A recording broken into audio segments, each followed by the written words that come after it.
Shalom, kami dari kelompok 1 yang beranggotakan saya, Vide, Jessica, Rico, dan Matthew akan menjelaskan mengenai Rasul Yohanes, mengenai dirinya dan pelayanannya.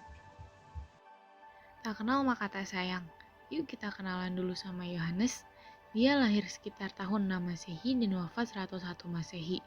Arti namanya Tuhan adalah baik atau pemurah. Diambil dari nama Ibraninya Yohanan, yang artinya Allah bermurah hati.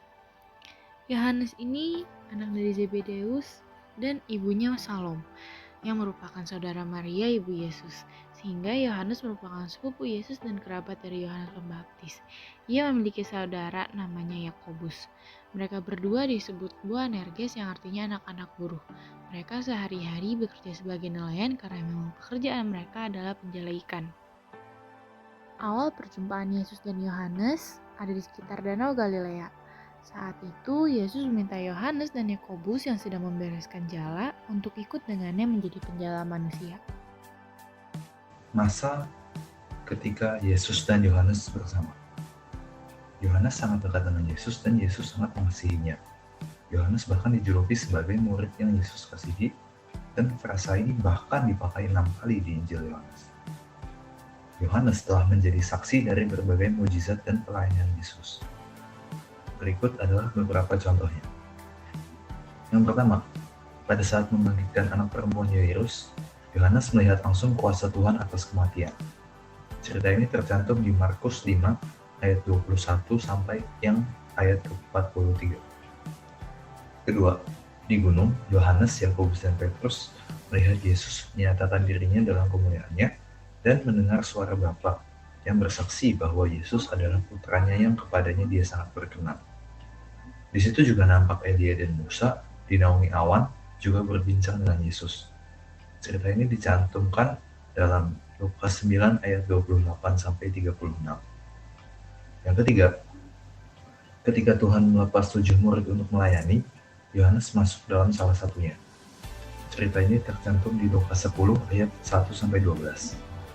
Kemudian yang keempat, menjelang penyaliban Yesus, ketika Yesus berdua di Taman Getsemani, Yohanes dan Yakobus serta Petrus diajak untuk menemaninya. Dan mereka berada di sekitar situ sewaktu juru selamat memulai pekerjaan besarnya akan pendamaian. Cerita ini tercantum di Matius 26 ayat 36 sampai 46. Masa selepas Yesus naik ke surga, Yohanes melayani bersama Petrus. Pertama, mereka menginjili kebangkitan Kristus ke banyak orang, dan banyak yang percaya serta sembuh. Tetapi di tengah kesaksiannya, mereka ditangkap dan diadili ke Mahkamah Agung.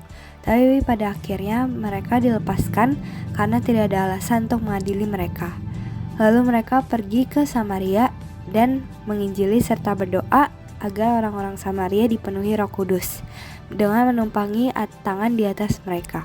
Setelah sudah dipenuhi Roh Kudus dan bersaksi, Yohanes kembali ke Yerusalem sambil menginjilkan ke kampung Samaria di tengah perjalanannya. Kemudian Yohanes juga mulai memberitakan Injil ke Yerusalem, lalu pergi ke Efesus dan terakhir ke Roma. Karena pemerintah Roma tidak sabar akan Yohanes, mereka menyiksa Yohanes dengan dimasukkan ke lubang ular berbisa lalu digoreng. Tapi ajaibnya tidak meninggal. Yohanes dianiaya dengan pemerintah Roma memutuskan untuk mengasingkan Yohanes ke Pulau Patmos. Di sana Yohanes mendapat penglihatan tentang akhir zaman. Tulisan-tulisan itu sekarang namanya adalah Kitab Wahyu. Setelah itu, Yohanes dibebaskan dan pergi ke Edesa di sekitar wilayah Turki, dan akhirnya meninggal dengan tenang karena usia lanjut. Jadi ini adalah hasil dari video kami. Terima kasih sudah menonton video ini. Mohon maaf bila ada salah kata dan semoga bermanfaat.